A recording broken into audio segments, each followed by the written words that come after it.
예, 반갑습니다. 굉장히 유서 깊은 장소이기도 하고요. 제가 조금 전에 여기 전시 한번 이렇게 쭉 훑어봤습니다. 저하고도 관계된 부분들도 있고 해서 아마 안 보신 분들은 끝나고 나서 가실 때 한번 이게 쭉 보시면은 중요한 자료들이 많이 돼 있는 것 같습니다. 본격적으로 문익환 목사님이 갖고 있는 통일 문제에 대한 기본 시각이나 철학, 이런 부분들을 설명하기 전에, 지금 현재의 남북 관계 상황에 대해서 조금 설명을 드리고, 그러니까 이런 상황인데 통일론이 얼마나 의미가 있느냐는 의문을 가지신 분도 계실 수가 있을 것 같아요. 그래서 몇 가지 의미부터 좀 먼저 말씀을 드려보면은, 시대적으로 보면은 문 목사님이 89년에 이제 방북을 해서 김일성 주석과 만나게 되고, 그것이 그 이후에 남북 관계에 미친 영향은 굉장히 컸다고 생각을 합니다. 그러니까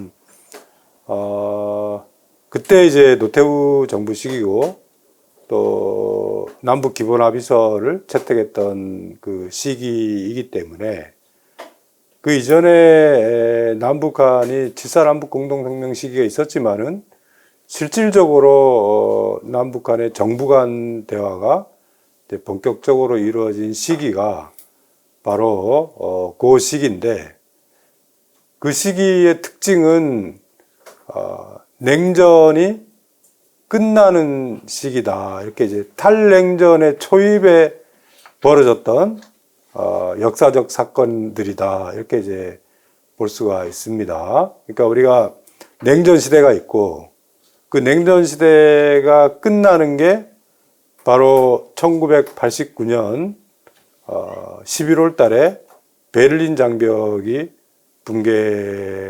무너지는 거를 이제 기점으로 해서 우리가 그러니까 냉전이 끝나는 그걸 우리가 탈냉전이라고 그러는데, 그 탈냉전이 시작이 됐던 시기에 문익환 목사님의 이제 김일성 주석하고 만남이 있었고, 이렇게 됐는데, 지금은 우리가 현재의 상황을 뭐라고 부르냐면은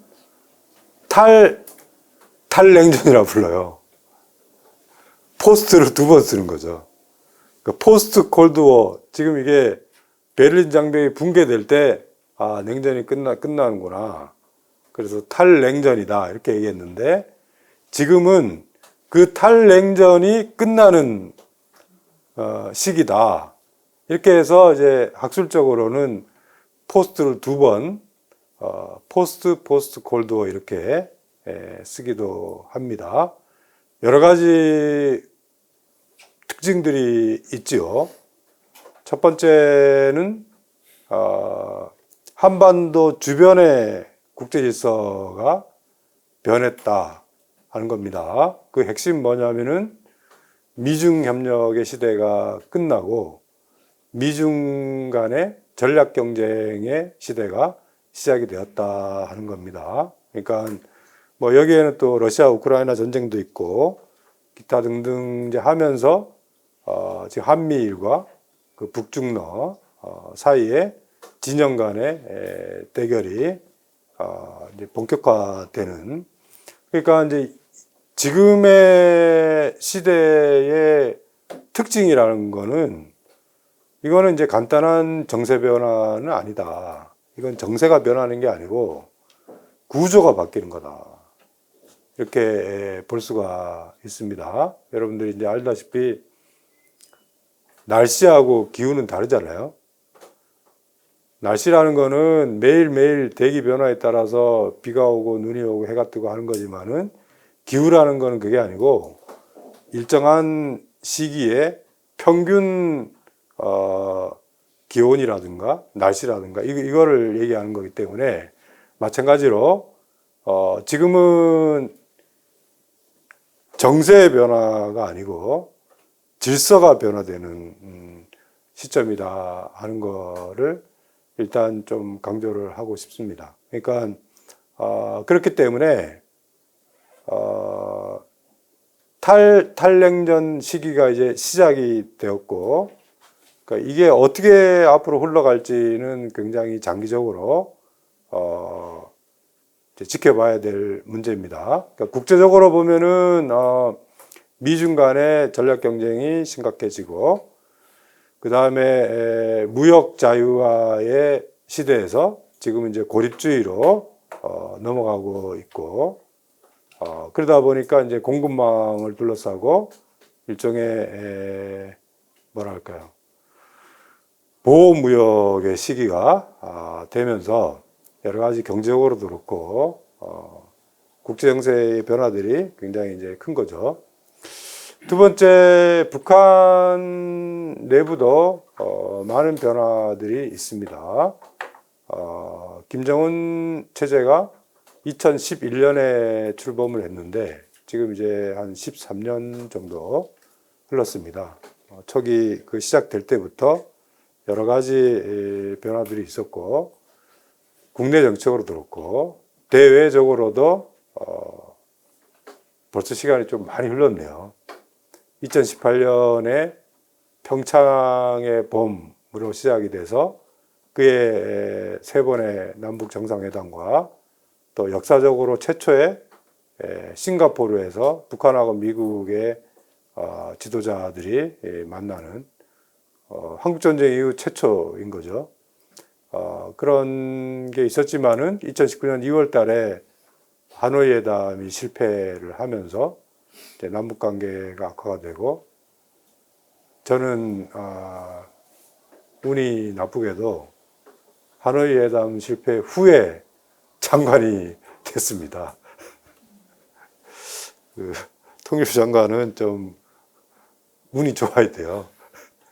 잘 풀릴 때 되면은 뭐 의욕도 있고 할 일도 많고 그런데 제가 2019년 4월 달에 장관이 되는 바람에 그때는 이제 하노이 회담이 실패가 되고 이제 본격적으로 남북 관계가 교착이 되는 시기인 거죠. 이제 그런 좋은 시절이 있었는데 그걸 기회를 살리지 못하고 교착이 됐는데, 그 교착의 결과로서 지금 이제 작년 12월하고 올해 1월 달에 북한의 이제 김정은 위원장이 남북 관계를 적대적인 두 국가 관계로, 적대적이고 교전 중인 두 국가 관계로 규정을 했습니다.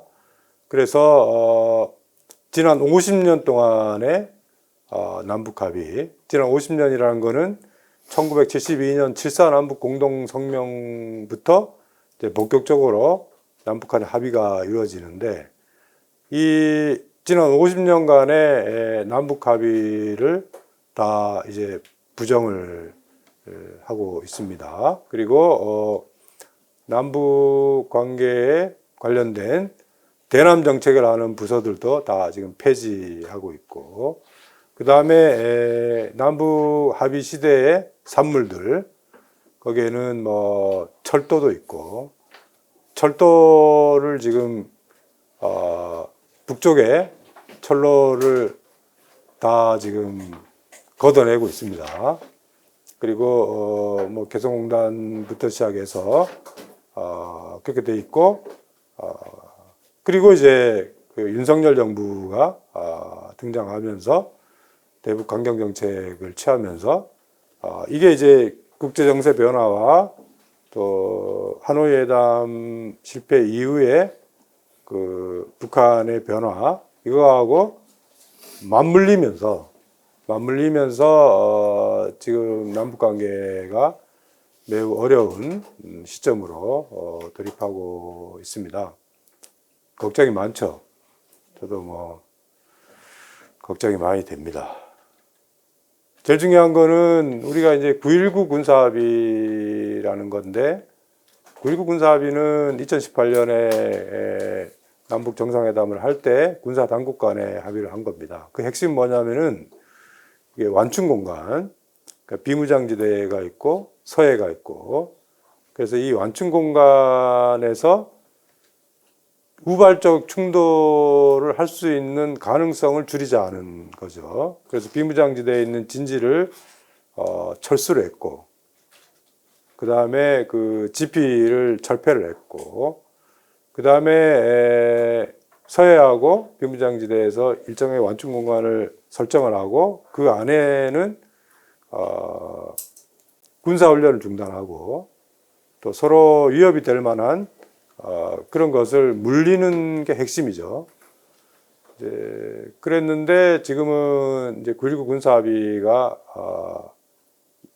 뭐 지난주로 해서 완전히 파기가 됐습니다. 그러니까 지금 이제 비무장지대에 다시 그 진지 안에 병사들이 들어가기 시작을 했고, 북한도 지뢰를 다시 설치를 하고 있고, 그리고 이제 여러분들이 지난주부터 이 대북 전단을 보내는 거에 대해서 북한이 왜 이렇게 오물을 보내냐, 그럼 우린 진짜 오물을 보내겠다 해갖고 지금 오물을 주고받는 상황이 좀 창피하죠, 사실은. 외국 사람들, 사실은 진짜 비무장지대, 외국 사람들이 오면은 제일 가고 싶어 하는 데가 비무장지대거든요. 이게 분단국가라는 게 세계적으로 유례가 없기 때문에 여기 이제 뭐 임진각도 그렇고 또 우리가 그 전망대가 많거든요. 그래서 그런 데에 이제 그 외국 사람들이 한국에 오면은 거기 가서 봐야 되겠다 이렇게 이제 생각을 하는데 정말 좀 창피합니다. 조만간에 아마 확성기 방송도 이제 시작을 할 거라고 그러는데요. 좀 창피하죠. 확성기 방송이 심리전의 효과가 별로 없습니다. 그건 오히려 반대인 거죠. 북한도 나름대로 이게 그 각성 효과가 필요한 거기 때문에 이제 그런 뭐 확성기 방송을 한다 그래갖고 그 심리적으로 영향을 미치거나 오히려 부작용도 꽤 크지요. 그래서 이제 그런 이제 상황이다 하는 것이고, 이제 그런 차원에서 이게 탈냉전이 시작되던 시점에 밀칸 목사님이 생각했던 통일 문제에 대한 입장이라든가 또 실제로 통일 방안에 대해서 정리된 생각까지 발표를 하셨잖아요. 근데 그런 구상들이 지금 현재 그러니까 탈냉전 이 시기에 이걸 어떻게 현대적으로 좀 재해석을 해볼까 하는 차원에서 이제 저는 세 가지를 생각을 해봤습니다. 그러니까 첫 번째는 고 목사님이 강조했던 거는 이 체제 통일보다는 사람의 통일이 중요하다. 그러니까 사람과 사람이 만나는 것이 서로 이해하고 하는 게 굉장히 중요하다 하는 게 저는 제일 중요하다고 봅니다. 그래서 그 부분부터 좀 설명을 드리도록 할 텐데요. 물론 이제 89년 시점은 노태우 정부가 국방정책을 추진하고 그 다음에 남북 간의 공전과 공영을 최초로 얘기를 했어요. 그러니까 그 이전 시기하고는 굉장히 다릅니다. 근데 그럼에도 불구하고 그 당시의 시대적 한계는 뭐냐면은 창구를 단일화해야 된다 하는 거였어요. 그러니까 이거는 정부만 해야지 정부의 허가를 받지 않는 민간을 하면 안 된다 하는 게 기본 입장이었습니다. 물론 뭐 그 민간이라는 것도 정중 회장은 돼요. 그때 금강산에 89년에 갔다 왔잖아요. 그러니까 이게 이제 뭐 우리 현대사라는 게 지금 생각해 보면은 뭐 이게 만약에 이런 거를 많이 적용할 수가 있는데, 사실 정종 회장이 금강산에 갔다 온 거는 89년입니다. 그리고 실제로 금강산 관광을 하기로 한 것이고요. 만약에 정종 회장이 그 92년에 대통령 선거에 출마하지 않았다면은, 만약에 김영삼 대통령이 당선이 안 되었다면은, 그래서 정종 회장에 대해서 악감정이 없었다면은, 그럼 그때 금강산 관광이 시작됐겠죠. 그런데 안타깝게도 정종 회장이 대통령 후보로 출마를 하고, 그게 김영삼 대통령하고 관계가 틀어지면서, 김영삼 정부가 등장했을 때 금강산 관광을 추진하지 못하고, 그러다가 이제 김대중 정부가 출범을 해서 98년부터 금강산 관광이 시작이 된 겁니다. 그러니까 금강산 관광이 만약에 5년 일찍 시작했다면 하는 아쉬움이 좀 있지요. 그런데 아무튼 그때 정종 회장도 민간인데, 정종 회장은 방북을 하고 고향에 통천에 가서 금강산 관광에 대해서 합의하고 했던 거는 괜찮고, 물감 목사는 구속이 되는 상황인데, 이게 이제 창구 단일화 논의라는 겁니다. 그래서 이게 민간 교류라는 거를 이때까지만 하더라도 질서 있는 교류, 이거를 이제 강조를 많이 했어요. 그러다가 이게 풀리는 게 2000년 6.15 정상회담을 통해서 6.15 시대가 되면서 민간 교류가 이제 본격화가 된 거죠. 근데 지금 이제 생각해 보면은 한국 전쟁 이후 지난 70년의 남북 관계 역사에서 사실상의 민간 교류가 추진됐던 시기는 2000년부터 2007년까지입니다. 모든 민간 교류가 끊어지는 게 이명박 정부가 들어서는 2008년 초, 한 5월달, 6월달 정도까지는 이제 이게 여진이 있었기 때문에 민간 교류가 됐는데, 저도 그때 아마 마지막으로 2008년 6월달에 방북을 한 것 같아요. 그래서 그때부터 사실은 요 7년, 7, 8년 사이가 남북관계의 역사에 보면은 굉장히 독특한 시기였던 거죠. 지금 생각해 보면. 그러니까 이제 이명박 박근혜 10년을 거치고 문재인 정부, 그럼 문재인 정부에서는 왜 안 됐냐?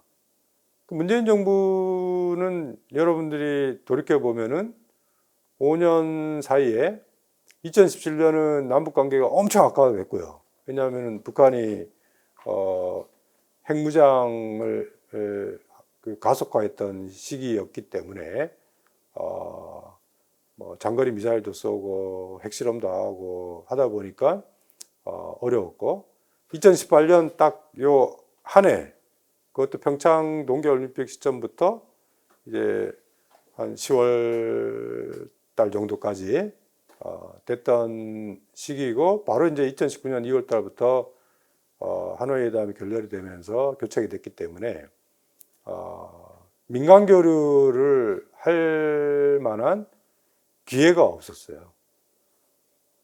그러니까 이때는 남북한 모두 이걸 풀고 나서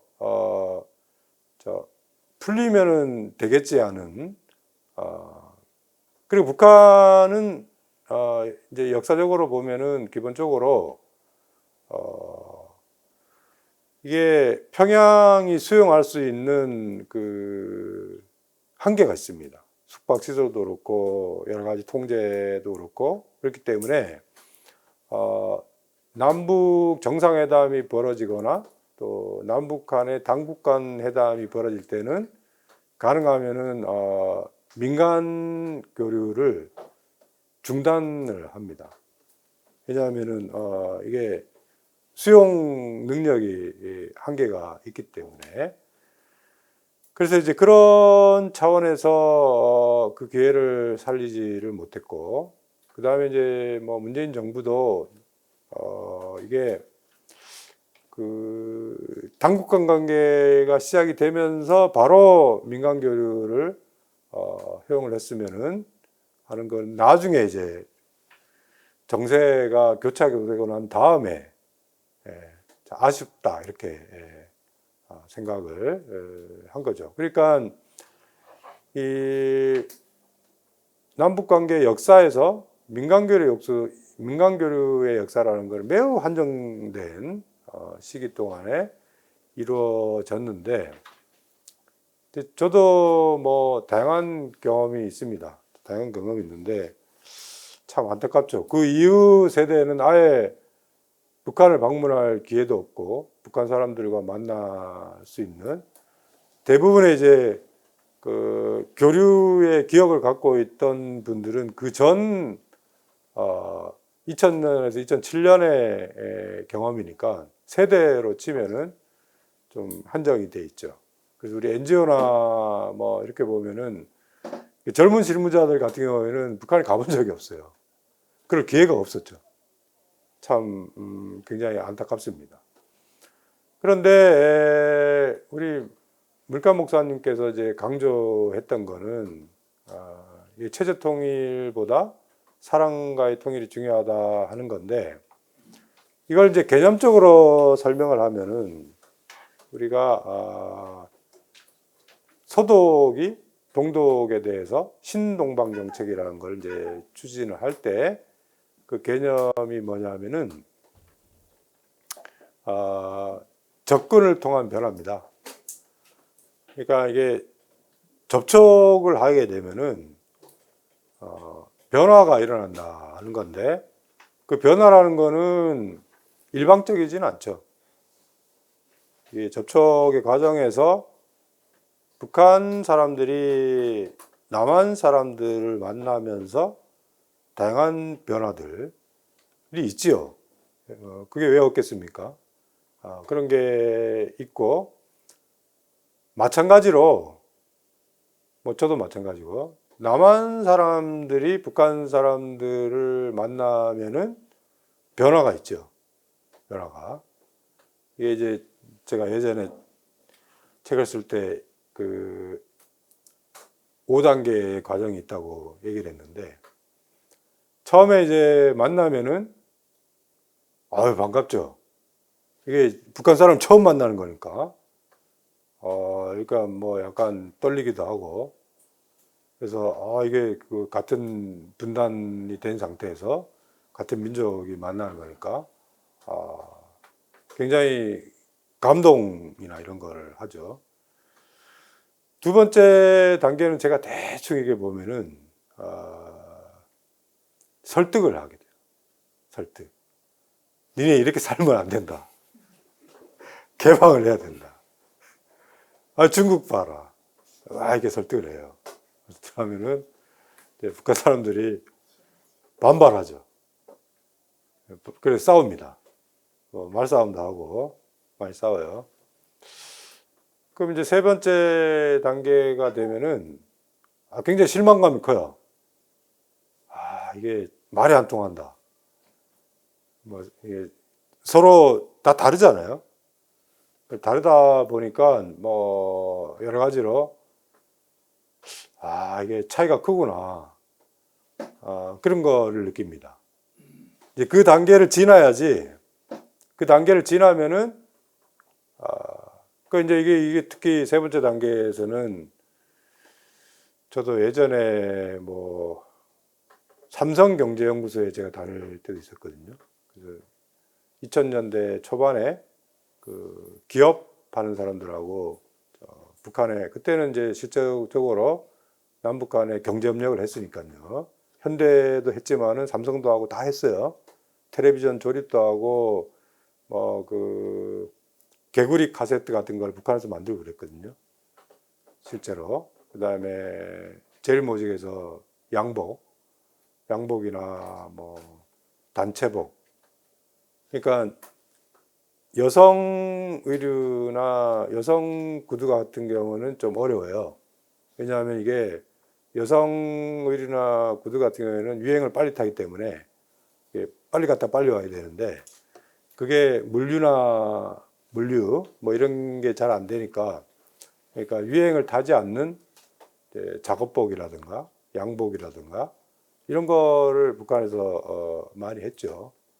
그래서 기업인들을 데리고 가면은 꼭 술 먹으면은 이제 싸움이 벌어져요.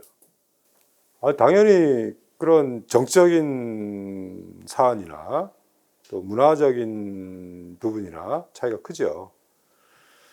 그래서 이제 그런 거를 거치고 난 다음에는 이게 북한 사람들하고 만날 때는 지도자를 욕을 한다든가 체제에 대해서 뭐 나쁜 얘기하면은 싸움이 벌어진다.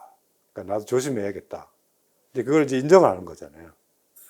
그리고 북한 사람도 마찬가지로 처음에 이제 남한 사람들에 대한 그 편견들, 거만하고 뭐 돈 자랑하고 이런 거에 대한 편견 같은 경우에도 이제 한두 번씩 만나면서 이제 이해를 하게 되고 그러면서 이제 서로 조심할 건 조심하고 그 한도 내에서 이제 신뢰를 쌓아가는 그런 게 사실은 이제 교류의 힘 이런 것 같습니다.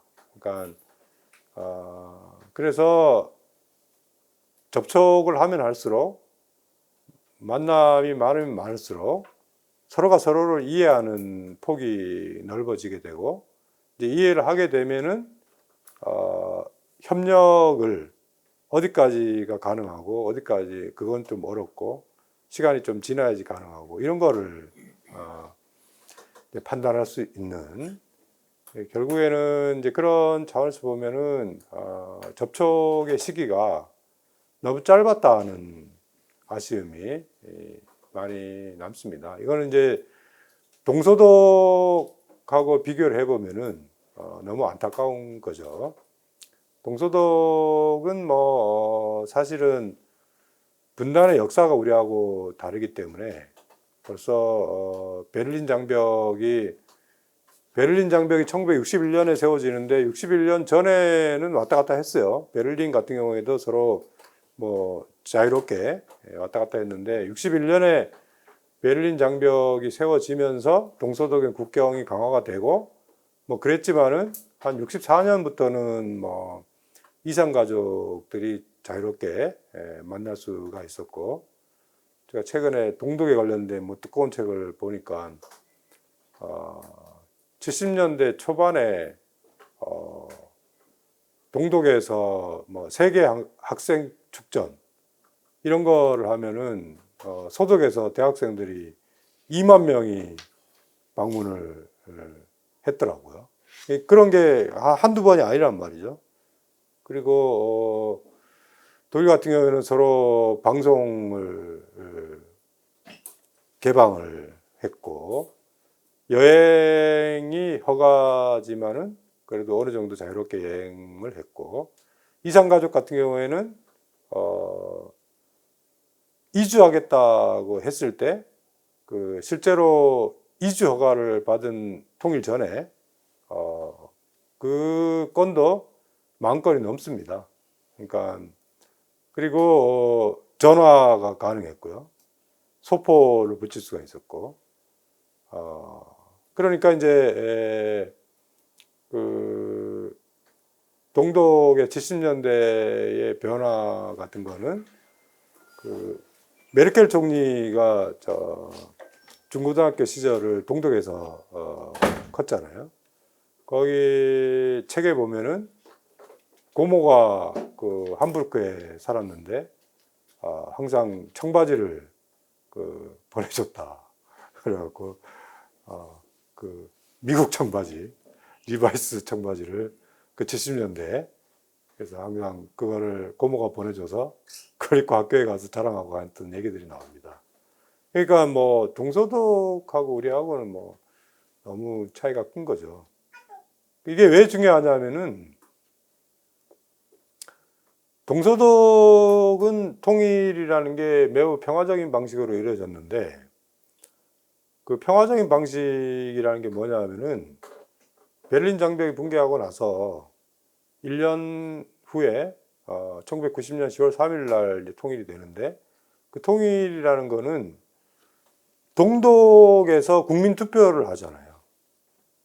국민투표를 해서 서독이랑 통일하는 거를 찬성하느냐 반대하느냐 하는 거를 투표를 한 거잖아요.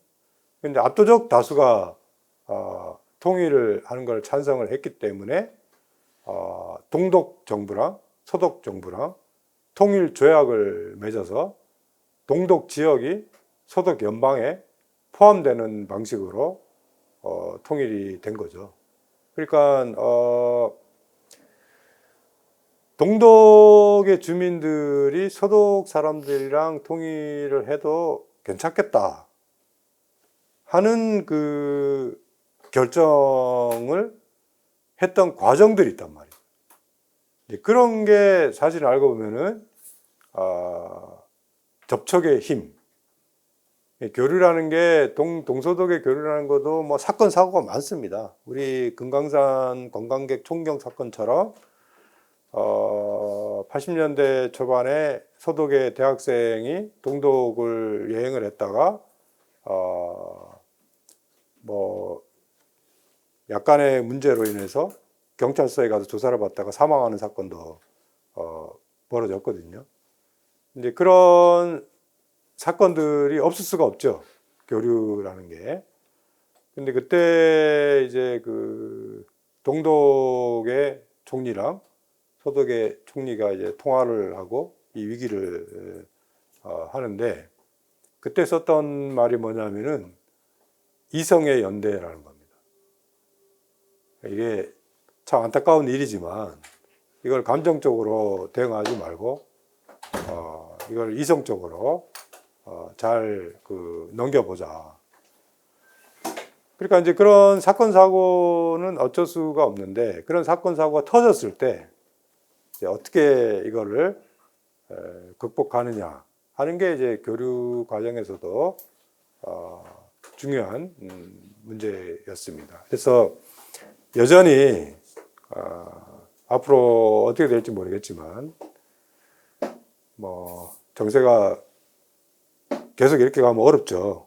이렇게 가면 안 되죠. 그래서 앞으로 뭐 여러 가지 과거보다는 어려워진 게 사실이지만 다시 뭐 남북 관계를 풀어 나간다고 했을 때는 민간 교류의 중요성에 대해서 매우 중요하게 인식을 해야 된다. 정부 간 관계가 좋지 않다 하더라도 민간 차원의 교류가 끊이지 않고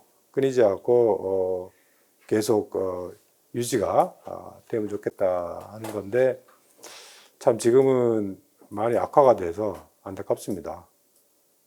스포츠 교류 같은 경우에는 우리가 91년대 이럴 때는 남북 단일팀도 구성을 했고, 그죠? 그래서 탁구 같은 경우에는 중국을 꺾고 우승하기도 하고, 실제로 그 선수들 같은 경우에는 국제 무대에서 많이 만나기 때문에 굉장히 친하거든요. 탁구도 그렇고, 뭐, 자주 접하는 종목들이 있습니다.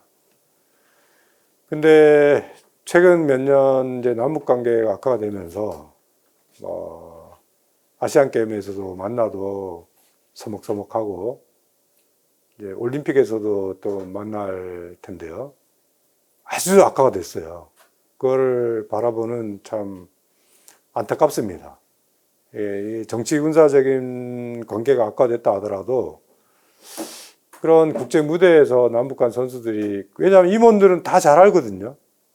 탁구만 하더라도 지금 뭐 북한 탁구단의 임원들이나 이런 사람들도 다 예전에 단일팀 선수로 뛰었던 사람들도 있고요. 뭐 다 그렇습니다. 그런데 아무튼 분위기 자체가 이제 그렇게 되다 보니까 참 안타깝습니다. 그래서 아마 월드컵 예선도 그 남북한이 또 붙을 가능성도 있거든요. 그런 게 됐을 때 잘 하면 좋은데 선수들도 굉장히 힘들죠. 그런 게.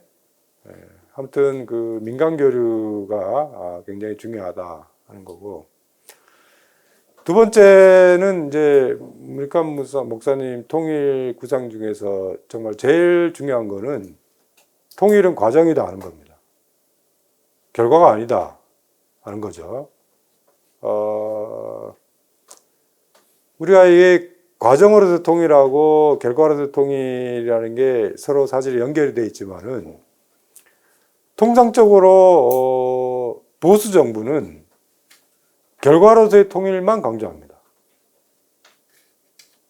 그러니까 지금 이제 뭐 보수 정부는 공통점이 있어요.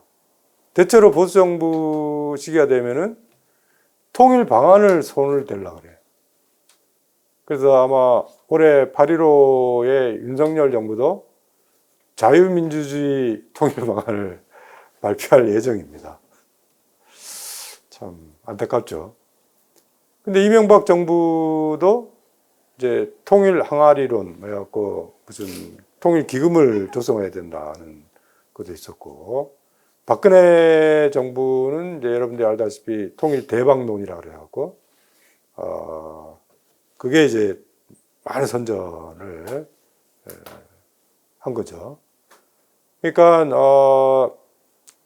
남북관계, 보수정부에서는 남북관계가 악화가 되니까 이제 교류도 안 되고, 그렇게 되니까 그리고 이제 북한을 부정하니까, 그리고 흡수를 해야 된다라고 생각을 하니까, 그러니까 주로 이제 통일 이후에 통일이 되면은 뭐가 좋고 하는 걸 이제 굉장히 강조를 많이 하죠. 그리고 통일은 도둑처럼 온다 하는, 통일은 도둑처럼 온다는 거의 전제는 뭐냐면은 북한이 어느 날 갑자기 무너질 수 있다는 거를 전제로 강조를 합니다.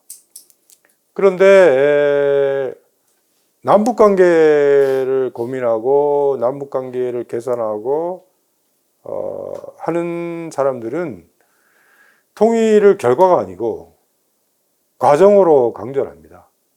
그러니까 지금 이제 교류를 하고 긴장을 완화하고 평화를 만들고 경제적인 협력을 하고 이런 거를 통해 갖고 자연스럽게 이어질 수 있도록 이제 그거를 강조하기 때문에 대체로 남북 대화가 이루어지던 시절에는 통일 방안에 대해서 건들질 않습니다. 그거는 그게 중요한 게 아니고 지금 현재 남북 관계를 어떻게 풀어나갈 것이냐 하는 게 중요하기 때문에 그거를 이제 강조를 하는 거죠. 그런데 이게 통일은 과정이다 하는 것을 사실은 탈냉전이 시작되면서 제일 처음으로 이제 강조를 했던 게 문익환 목사님이죠. 그게 이제 문익환 김일성 그 회담이 갖는 의미가 굉장히 큽니다. 첫 번째는 북한의 통일 방안을 바꿔버렸어요. 북한의 통일 방안은 그 이전에 고려민주 연방제 통일 방안이었습니다. 근데 이 1989년 4월 2일 날 면담을 통해서 북한의 통일 방안이 연방제에서 낮은 단계의 연방제 안으로 바뀌게 됩니다. 이거는 이제 문익환 목사님이 방북을 했을 때 본인이 이제 어떻게 생각을 했냐면은 남쪽의 통일 방안과 북쪽의 통일 방안을 좀 중재를 해야겠다 하는 거죠. 그러니까 노태우 정부가 7.7 선언이라든가 이런 거를 통해서 강조했던 거는 좀 단계론적인 접근법. 그러니까 이게 이제 전두환 정부 때의 통일 방안과 결정적으로 달라지게 됩니다. 그러니까 흡수하지 않겠다는 거고, 공존을 인정하겠다는 것이고, 그렇기 때문에 화해협력 단계를 거쳐서 연합 단계를 거쳐서 통일 단계로 가겠다 하는 거를 이제 구상을 이제 시작했던 바로 시점하고 약간의 시차는 있습니다. 약간의 시차는 있는데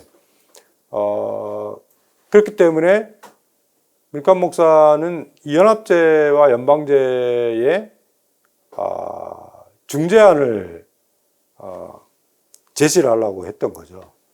그게 이제 나중에 더 자세하게 되지만은 연방제 단계를 3단계로 나눈 것도 이게 합의를 할 수 있는 방안이라는 게 남북 모두가 합의할 수 있는 거를 제시를 해야겠다 하는 거였습니다. 그래서 결국에는 이게 91년에 북한이 연방제에서 낮은 단계 연방제로 통일 방안을 바꾸게 되고 남북한이 이제 공식적으로 이 부분을 합의한 거는 2000년 남북 정상회담, 그러니까 6.15 공동선언 제2항 남측의 연합제안과 북측의 낮은 단계 연방제의 공통점을 확인하고 계속 협의한다 하는 거였습니다. 그러니까 이게 89년에 어느 정도 합의가 됐던 부분을 남북관계의 역사에서 공식적으로 정부 차원의 문서로 합의한 게 이제 2000년 이런 역사를 갖고 있는 거죠. 그러니까 우리가 이제 그 통일 문제에 대해서 워낙 엄혹한 시기를 살다 보니까 예전에 연방제 하면 잡혀갔어요. 연방제 주장하면은 일민족, 일국가, 일체제를 한 국가는 거의 없습니다. 어디를 돌아보세요. 그런 게 어디 있나. 다 다민족 국가죠. 아프리카 같은 데는 뭐 이 국경선 자체가 서방 국가들이 걷다 보니까 그 안에 별의별 부족들이 다 들어와 있고요. 뭐 다른 여러 가지 그 내분을 겪는 것도 그렇고요. 그러니까 연합제하고 연방제하고는 이게 양자택일의 문제가 아닙니다. 미국의 역사라는 거는 미국이 처음에 성립이 될 때 13개 주가 국가연합으로 시작을 한 거예요. 미국이 처음에 동부 연안을 통해 갖고 13개 주라는 게 다 하나의 국가였습니다. 그래서 이게 그러니까 다 깃발이 다르죠. 그래서 이거를 국가연합으로 시작을 해 갖고 나중에 연방제로 바뀐 거죠. 뭐 캐나다나 호주나 땅이 넓은 지역은 연방제를 채택한 국가들이 많고요. 아주 작은 국가들도 연방제를 채택하고 있는 국가들이 많습니다. 대표적으로는 뭐 스위스 같이 그건 이제 언어권이 다르거든요. 독일어를 사용하는 지역이 있고 프랑스어를 사용하는 지역이 있는데 거기에 맞게 연방제를 벨기에 같은 도시국가 아주 작은 도시국가도 연방제를 채택하고 있죠. 뭐 연합 같은 경우에는 뭐 영연방이라 하지만은 이제 영연방은 국가연합에 비슷한 사례들이고 그 다음에 지금 이제 아일랜드 같이 아일랜드가 있고 북아일랜드가 있는데 북아일랜드 평화협정이 벌어지면서 북아일랜드는 지금 영국령으로 되어 있습니다. 그러니까 1998년에 성금요일 협정을 통해 갖고 북아일랜드 평화가 시작이 되면서 영국이 이제 EU에서 탈퇴를 할 때, 브렉시트를 할 때 아일랜드하고 북아일랜드하고 어떻게 할 거냐 하는 게 핵심이었죠. 왜냐하면 북아일랜드는 영국령이기 때문에 이거를 만약에 영국이 EU에서 탈퇴를 해버리면은 그러면은 북아일랜드하고 아일랜드하고 관세부터 시작해갖고 이걸 그럼 다시 옛날로 돌아가야 되냐. 겨우겨우 지금 이게 교류를 해갖고 평화를 정착을 시켰는데 그래서 우리가 그 브렉시트를 할 때 북아일랜드하고 아일랜드를 관계를 어떻게 할 거냐 하는 게 엄청나게 중요한 문제였습니다. 그래서 그냥 이거는 예외로 남겨놓자. 이렇게 해서 지금 이제 아일랜드하고 북아일랜드 사이에는 통일 문제도 많이 나오는데 그 통일 형태라는 게 일종의 국가연합이죠. 현재의 법적인 형식을 유지하면서도 관세라든가 기타 등등 뭐 국경 관리라든가 뭐 이런 거를 일종의 제도적으로 6개월에 한 번씩 장관급 협의체를 운영을 해서 공동으로 결정한다든가 뭐 이런 겁니다. 그러니까 연합으로 시작해서 연방으로 갈 수 있거든요. 얼마든지. 그러니까 연방제를 주장하면은 친북이고 연합을 주장하면 그런 거는 굉장히 사실은 이 세계적인 추세나 이런 걸로 보면은 좀 한계가 있는 부분이다 하는 것이고요. 세 번째 이제 물가 목사님이 강조했던 거는 이 통일 문제에 있어서 합의입니다. 합의. 그러니까 좌도 우도 아까 저기 전시 이따가 한번 가서 보시면 아시겠지만 그 돌아가시기 전날인가요? 그 쓰신 거 거기 6필로 쓰신 게 저기 전시가 돼 있습니다. 이제 거기도 보면은 내가 여기 지금 써놨는데 그 구절이 거기에 들어가 있더라고요. 그러니까 좌도 아니고 우도 아닌 것이 아니라 좌도 우도 다 같이 함께 이거를 하지 않은 건데 굉장히 중요합니다. 이게 우리가 오스트리아 사례 같은 게 이제 중요해요. 그러니까 이제 오스트리아가 2차 세계대전 때 독일한테 묶여갖고 일종의 이제 패전국처럼 이제 됐고 독일이 분단이 될 때 오스트리아도 분단이 되기로 한 거죠. 오스트리아도 독일하고 마찬가지로 이거를 분단을 시켜야겠다는 게 처음 결정이었습니다. 그런데 오스트리아가 좌우가 분단이 되면 안 되겠다. 분단을 막자 이렇게 해갖고 좌우가 서로 협력을 해갖고 강대국을 설득을 해서 중립화 통일을 한 거죠. 오스트리아 사례라는 게. 그러니까 물론 오스트리아의 중립화 통일론 사례는 물론 이제 강대국들 사이에 이거를 중립으로 만들자 하는 합의가 더 중요한 것은 사실입니다. 그렇지만은 오스트리아 내부가 좌우가 이 기회를 포착을 하고 설득을 해서 그거를 성사를 시킨 거는 매우 중요하죠. 그래서 저도 이 오스트리아 사례에 대해서 연구를 좀 많이 해봤는데 핵심은 저거더라고요. 나치가 히틀러가 집권을 하면서 오스트리아의 정치인들을 다 수용소에 가뒀어요. 그래갖고 이제 거기 좌파가 있고 우파가 있잖아요.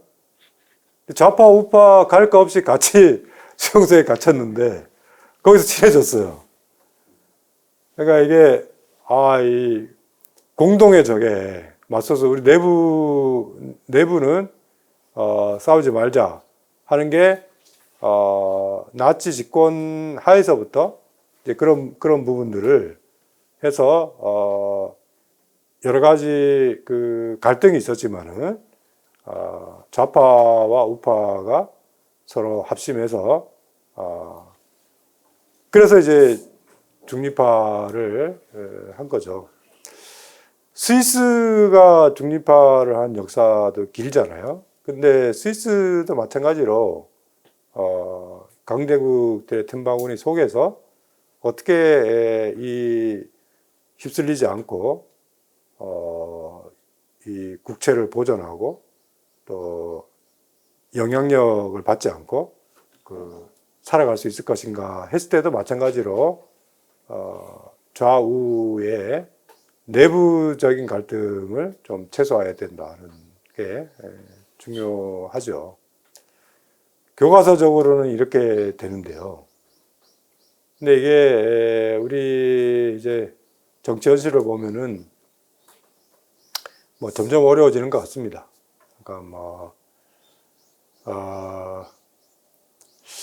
국회도 제가 이제 예전에 그 1989년에 한민족 공동체 통일 방안 제 칼럼에도 썼는데 그때 국회 회의록을 정말 읽어보니까 지금하고 많이 다르더라고요.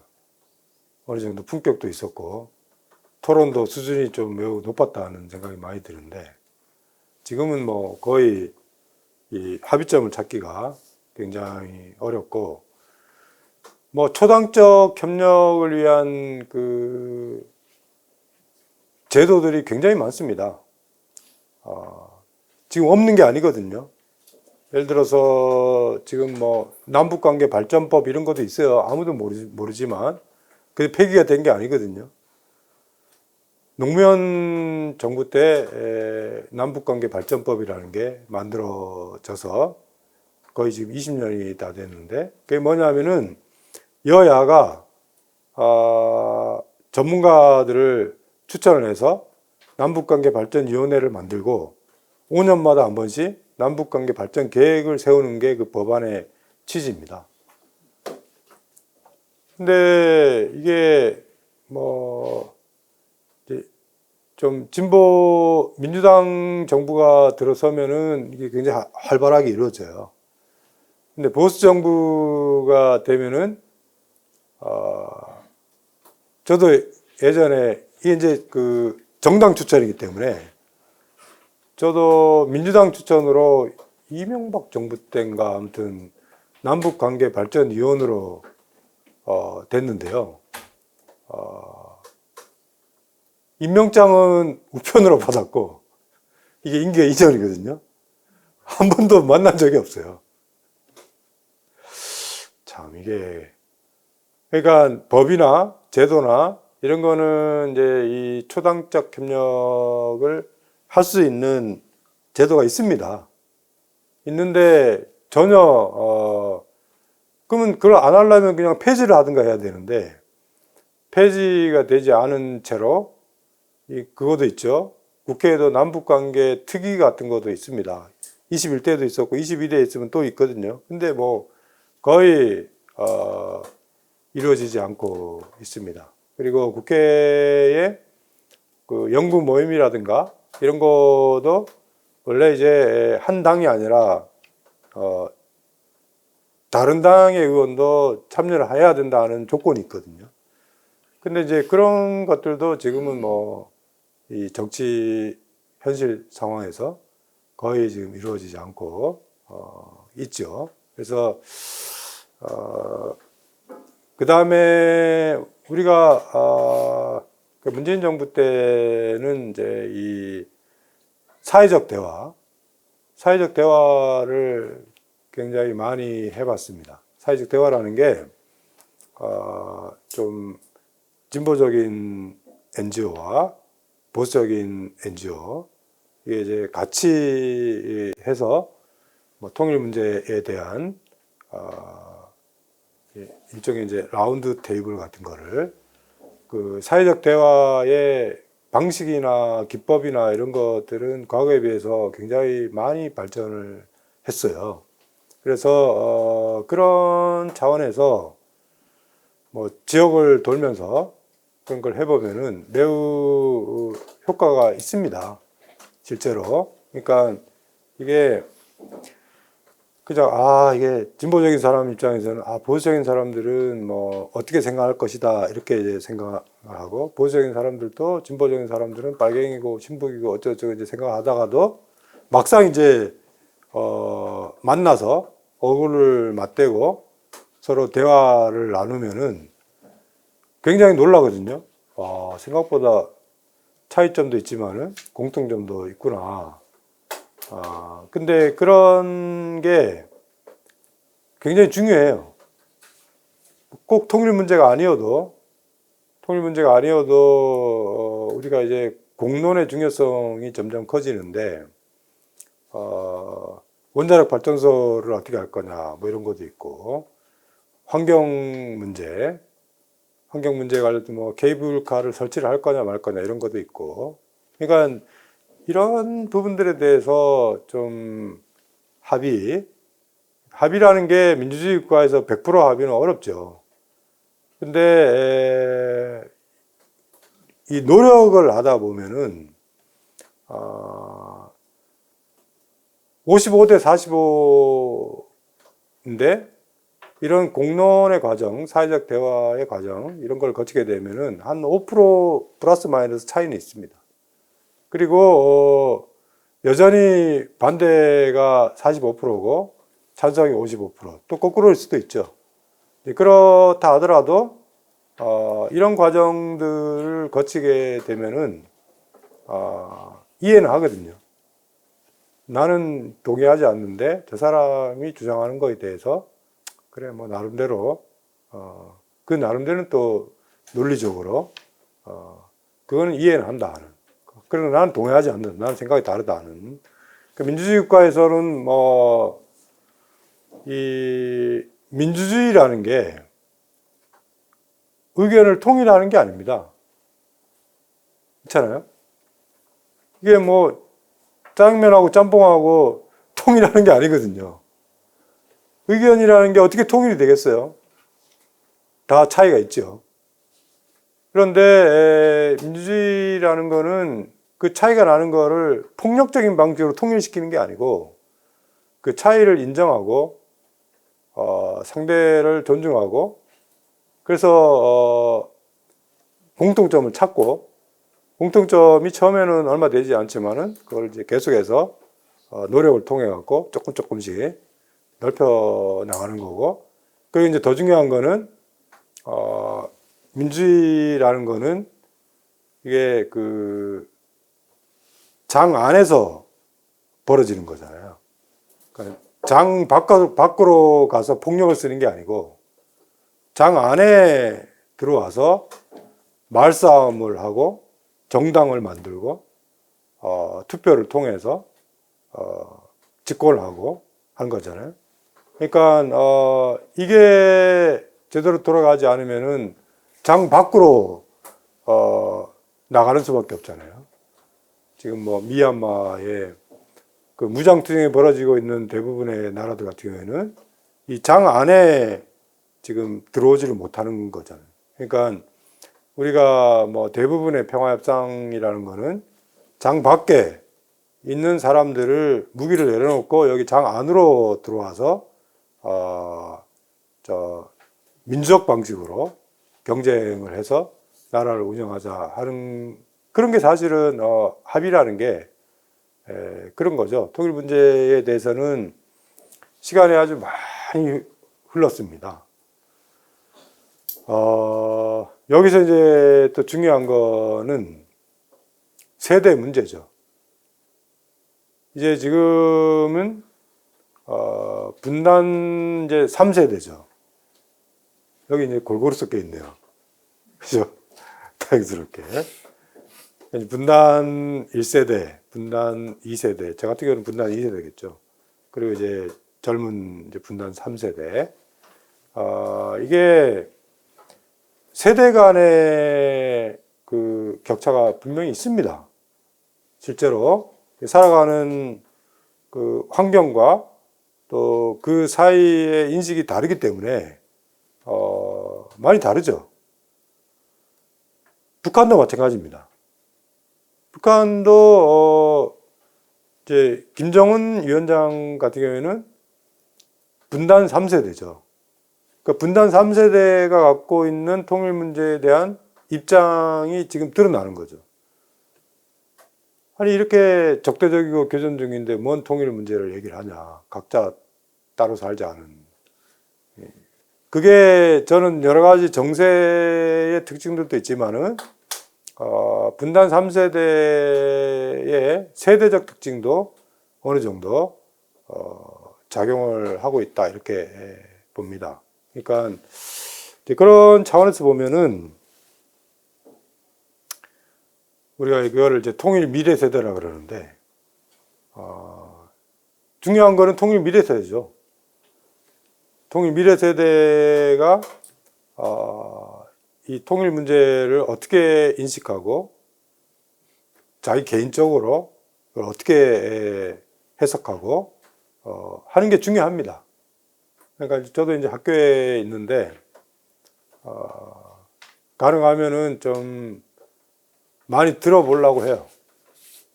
물론 내가 봤을 때는 말도 안 되는 얘기지만은 그래도 끝까지 듣는 게 중요한 것 같습니다. 계속 중간에 말 자르지 말고 그게 아니고 하지 말고 그건 왜 저렇게 얘기를 할까 하는 거를 좀 이해를 하는 게 굉장히 중요한 것 같습니다. 세대가 다르거든요. 사실은 지금 젊은 세대가 직면하고 있는 이 세상이라는 게 굉장히 어렵죠. 경쟁적이고 뭐 저출산 고령화의 모든 부담을 다 져야 되는 세대고 단군 이래 최대의 스펙을 자랑하는 세대지만은 그만큼 취직이나 기타 등등 여러 가지 부동산 가격 한두 가지가 아니잖아요. 그러니까 이제 그런 차원에서 합의라는 게 지금은 이제 좌우도 중요하지만은 이 세대 간의 통일 문제에 대한 공통점을 어떻게 유지하고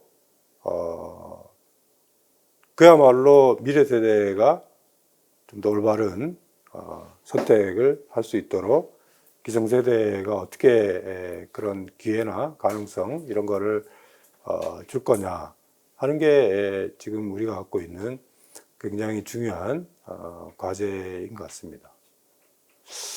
뭐 얘기를 하다 보니까 시간이 너무 많이 지났는데요.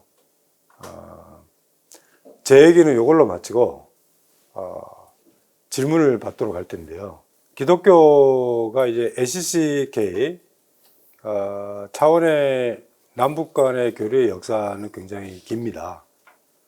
저도 2000년대 초반에 한번 그 우연한 기회로 독일 교회에서 이제 북한의 조선 그리스도교 연맹하고 여기 이제 우리 LCCK를 이제 초대를 했어요.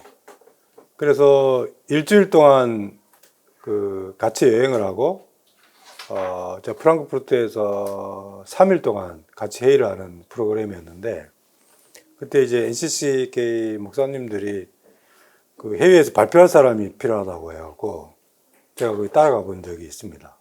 그래서 매우 흥미로웠어요. 그 NCC는 뭐 아시다시피 이제 기장만 있는 게 아니고 다 초교파로 했고 그 안에 뭐 다양한 그 시각 차이도 있었는데 제가 지금 알기로는 아마 NCC 성격이 굉장히 많이 달라진 것 같아요. 좀 보수 교단이 훨씬 많이 들어왔고 최근에 아마 그 동성애하고 차별금지법 뭐 이런 거 갖고 상당한 홍역을 지금 치르고 있는 것 같습니다. 그런 부분들은 굉장히 안타깝게 생각을 하죠. 남북 교류의 역사에서 기독교가 했던 역할들, 물가 목사님도 계시지만은 그것뿐만이 아니고 굉장히 중요한 특히 초기에 1980년대 후반에 해외에서 만나서 어느 정도 합의도 이루고 했던 그 역사적 전통 이런 게 참 안타깝습니다. 지금은 그런 게 많이 훼손이 돼서.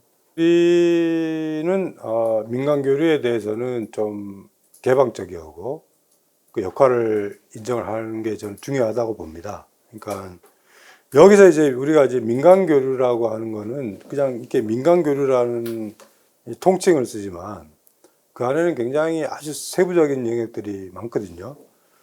제일 중요한 거는 뭐 90년대 중반부터 이제 가장 많이 이루어졌던 거는 인도적 지원 단체들.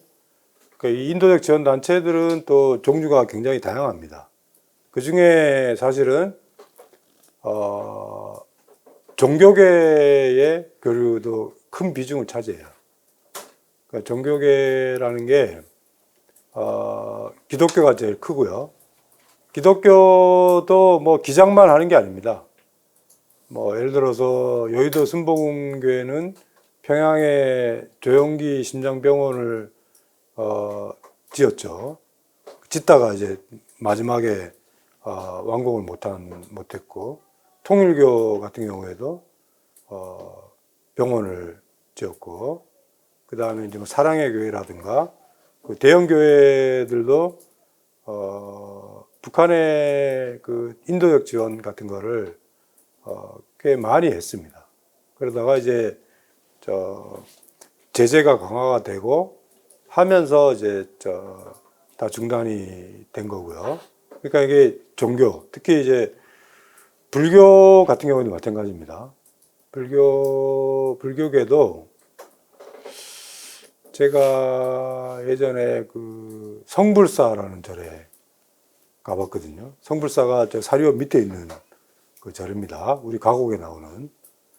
그래서 그때 갔을 때 내가 얘기를 들은 거는 그 절에 가면은 그 뭐죠? 그 처마에 달린 그 풍경 있잖아요, 풍경.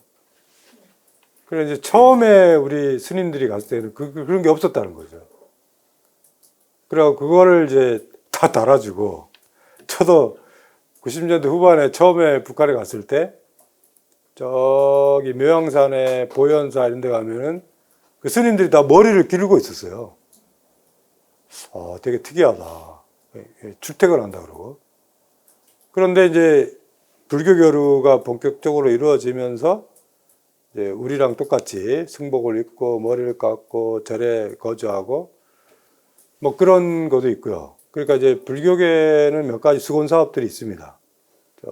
금강산에 신흥상가 뭐 하여튼 그 절 복원하는 문제 이런 것도 있고, 가톨릭은 또 가톨릭대로 아주 오랫동안의 그 경험이 있고요.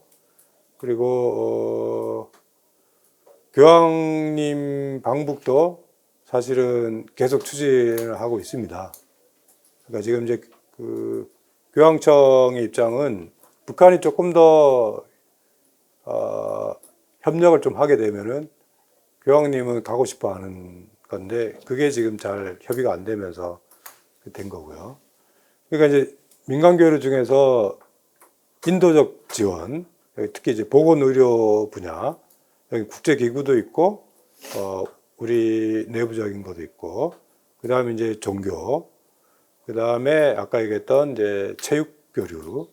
체육교류는 뭐 선수들 사이에 있는 거지만은, 뭐 굉장히 다양하게 국제사회에서 이룰 수 있는 거고. 그러니까 뭐 그렇고, 경제교류 같은 경우에는 뭐 지금은 이제 그 제재 때문에, 그러니까 2017년에 북한이 핵무장을 가속화하면서 그 이전과 비교할 수 없는 이제 유엔 제재가 이루어지다 보니까 사실은 그 이전 제재하고 그 이후 제재는 다른데, 그러니까 뭐 기업들 입장에서는 아무래도 북한의 노동력을 활용하는 문제들이라든가 광물이라든가 뭐 기타 등등 북한이 갖고 있는 비교의들도 있거든요. 그런 부분들에 대한 이제 관심들이 많은데 아마 그거는 제재가 어느 정도 풀려야 됩니다. 그 제재라는 거는 아마 북한의 핵 문제와 관련돼서 매우 어려운 상황인데 이제 그런 부분들을 어떻게 미국이랑 이렇게 해서 하는 문제들도 걸려 있는 거고요. 그 다음에 이제 관광은 이제 일반 시민들이 볼 수 있는 거겠죠. 아마 많은 분들이 북한을 방문했던 경험은 금강산 관광이겠죠. 이제 이게 그 관광은 이제 개별 시민들 차원에서 있어야 되는데 지금 이제 금강산 관광객 촉경 사건 이후에 국민들의 신변을 어떻게 그 보장할 것인가 하는 과제가 우리가 지금 미국에 가면은 인터넷으로 노동신문을 볼 수 있습니다. 인터넷이 다 미국을 가든 일본을 가든 뭐 북한에서 가장 적대적인 국가를 가더라도 다 볼 수 있거든요. 그런데 이게 막힌 게 처음부터 막힌 게 아닙니다. 노무현 정부 때 막혔습니다. 노무현 정부 때까지만 하더라도 아주 일반은 아니더라도 인터넷으로 뭐 자료실이나 이런 데서 다 볼 수 있었거든요. 그런데 그 보수 언론 중에 한 곳에서 이거를 보도를 하면서 이걸 막았는데요. 이거는 또 방송통신위원회 법으로 정해놔 버렸어요. 그래서 제가 통일부 장관이 있을 때 내 이거라도 한번 풀어보겠다 이렇게 했는데 이게 통일부 소관이 아니고요. 방송통신위원회에 뭐 법규를 바꿔야 되는 그런 문제가 있더라고요. 사실 이거는 뭐 좀 말이 안 되는 상황입니다.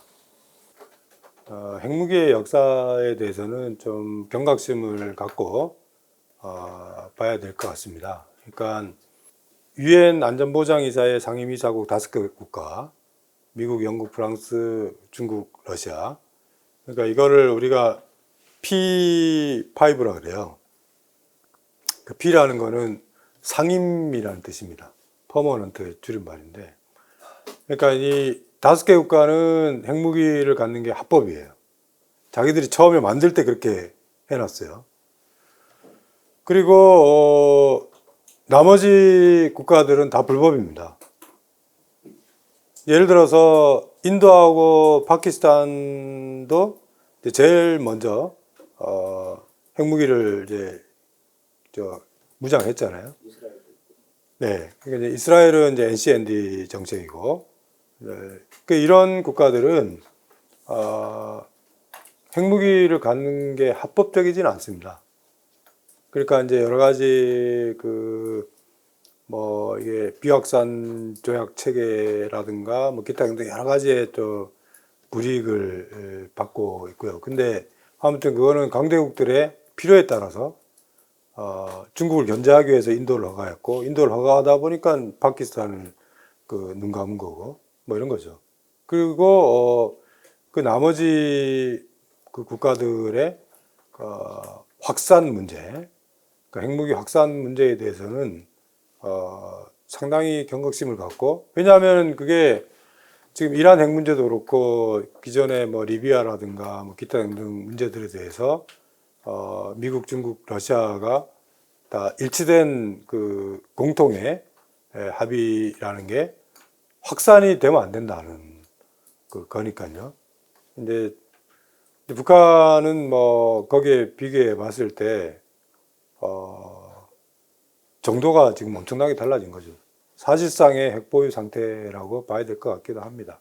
핵무기가 벌써 100개가 넘었고, 그 다음에 이제 운반수단, 우리가 이제 미사일이라고 하는 게 종류도 다양해졌고, 기술도 향상도 많이 됐고, 그래서 그런 부분들에 대해서, 그걸 사실상 그 보유 상태하고, 그걸 공식적으로 인정하는 거는 또 굉장히 다릅니다.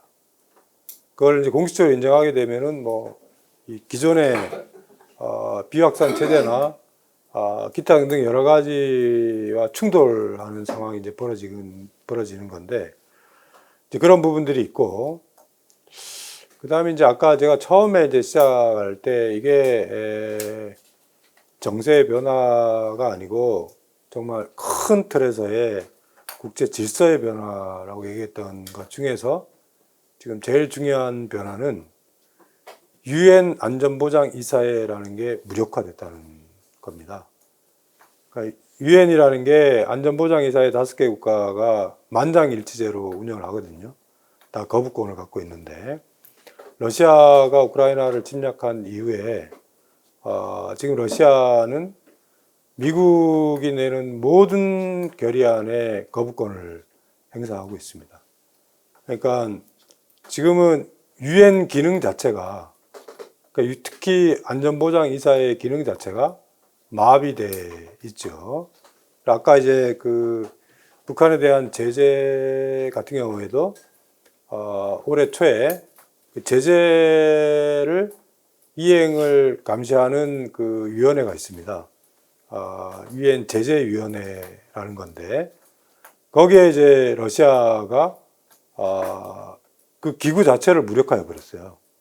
이게 연장이 돼야 되는데 러시아가 그거를 거부하는 바람에 북한에 대한 국제사회의 제재를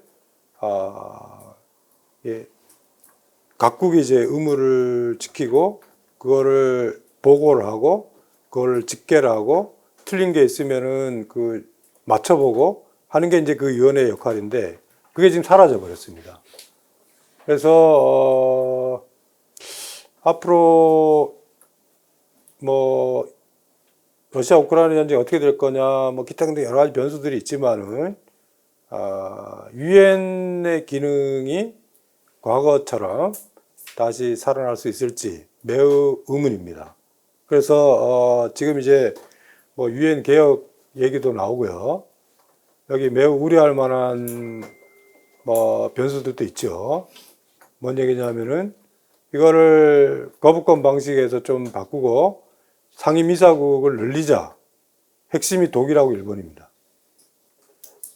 우리 입장에서는 매우 우려할 만한 상황이죠. 근데 뭐 그것도 쉽지는 않을 겁니다. 그렇지만 아무튼 뭐 제재나 이런 핵무기 개발에 대한 국제사회 공동의 어떤 노력 이런 게 지금 매우 그 유엔이라는 제도 자체가 국제사회 공동 노력이라는 거는 유엔이라는 제도를 통해서 발휘되는 건데 그 유엔의 기능 자체가 지금 약화가 되고 있는 것도 새 이 국제 질서의 변화 중에서 매우 중요한 부분입니다. 그러니까 이제 이게 그 아까도 얘기했지만은 2017년에 이제 제재라는 게 그 이전 제재하고 결정적으로 이제 달라지게 됩니다. 그건 뭐냐면은 그 이전에는 주로 대량 살상 무기, 핵무기라든가 화학무기라든가 이런 거와 관련되어 있는 군수 물자나 자금이나 이런 거를 제재하는 게 목적이었는데 2017년부터는 북한의 경제력을 약화시키는 것으로 초점이 달라지게 됩니다.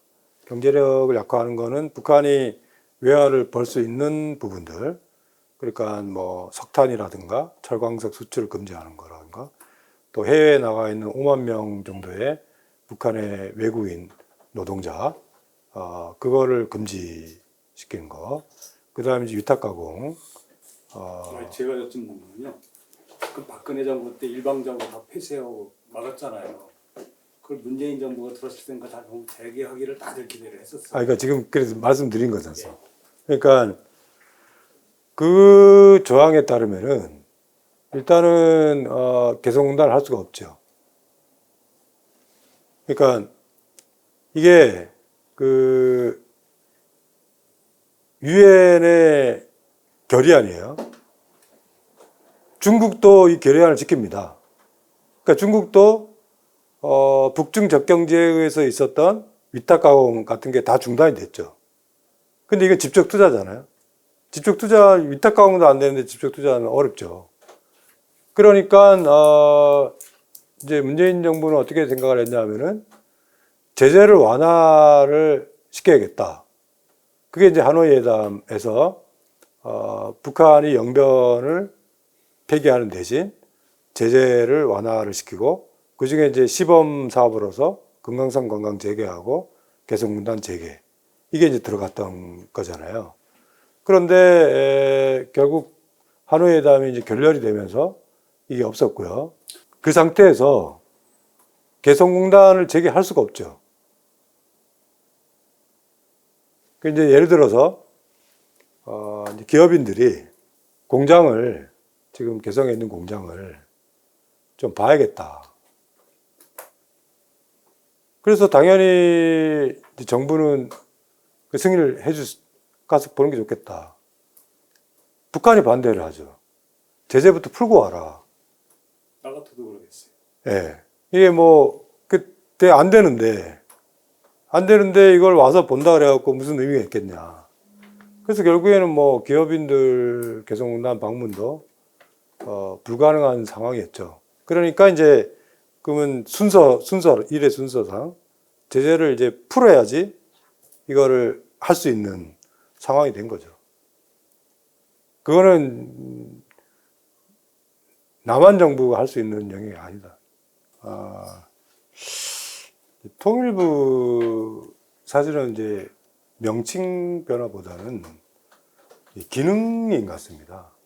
기능. 그러니까 이게 우리가 이제 외교안보부처라는 게 그 통일부 같은 경우에는 약간 종합부서 같은 거란 말이죠. 그러니까 여기는 뭐 경제협력 같은 경우에는 또 경제부처가 있고 군사회담 같은 경우에는 국방부가 있고 그 다음에 뭐 평화나 이런 문제들은 다 외교부랑 또 겹치고 이런 게 있는데요. 사실 더 중요한 거는 국정원하고 관계입니다. 그렇지. 그러니까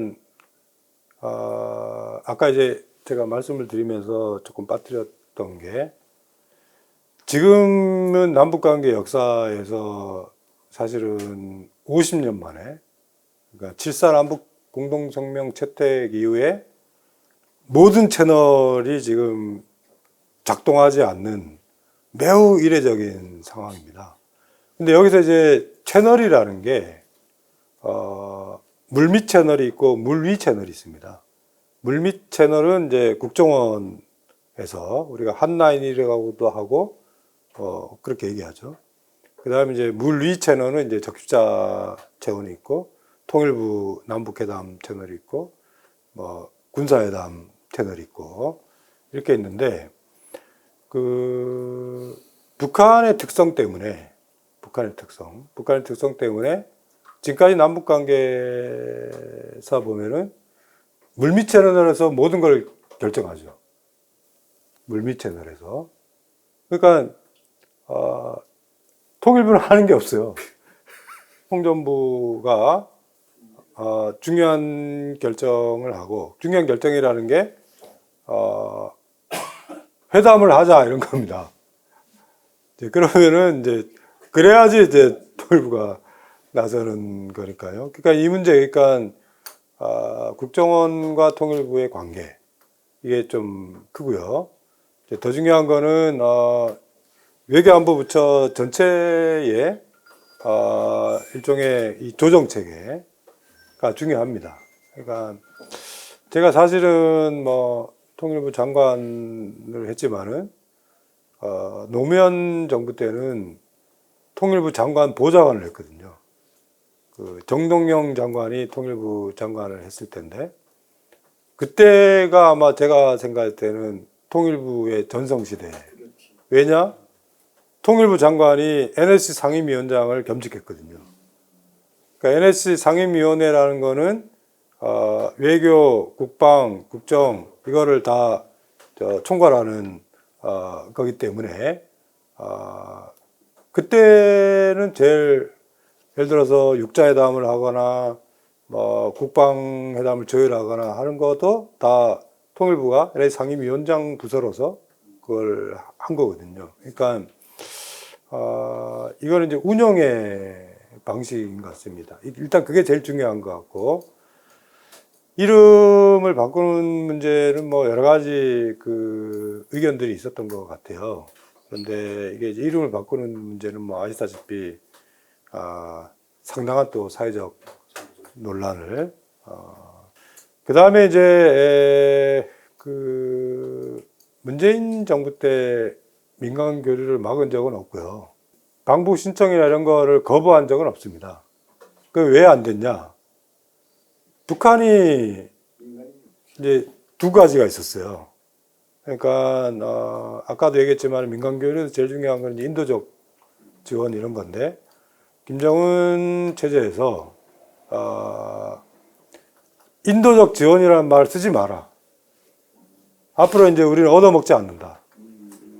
그래서 개발 협력으로 바꿔라. 그러니까 동등한. 그렇기 때문에 그 대북 지원 단체들이 오는 거를 안 좋아했습니다. 이제 그런 사정이 있었고요. 그 다음에 아까도 말씀드렸지만은 2018년이 너무 짧았던 거예요. 2017년에는 뭐 전쟁이 일어날 정도로 위험했던 시기고 2018년에 평창 4월 달부터 시작해서 9월 달까지 이 기간이 너무 짧았던 거고요. 그러니까 그럼에도 불구하고 그때 민간교류를 좀 더 적극적으로 했어야 된다는 아쉬움을 갖고 있었던 거죠. 그런 게 있고요. 밤새도록 얘기하면 좋은데요. 이것으로 마치고요. 다시 한번 좀 강조를 드리면은 그러니까 이렇게 이제 좀 어려운 시기일수록 또 통일 문제에 대한 인식이라든가 그러니까 이제 자꾸 제일 좀 안타까운 거는 이게 어려워질수록 피하게 되는 거잖아요. 그 생각 자체를 하지 말자는 건데 그건 아닌 것 같습니다. 그러니까 이럴 때일수록 좀 진지하게 분단이나 통일 문제를 어떻게 좀 생각을 해볼 것인가 하는 거고 그런 차원에서 이제 문익환 목사님이 그 어려웠던 시절에 여러 가지 그 노력이라든가 사상이라든가 의지라든가 의견이라든가 이런 거를 한 번쯤 좀 성찰할 수 있는 계기가 되면 좋지 않겠나 하는 생각이 듭니다. 오늘 너무 열심히 들어주셔서 고맙습니다.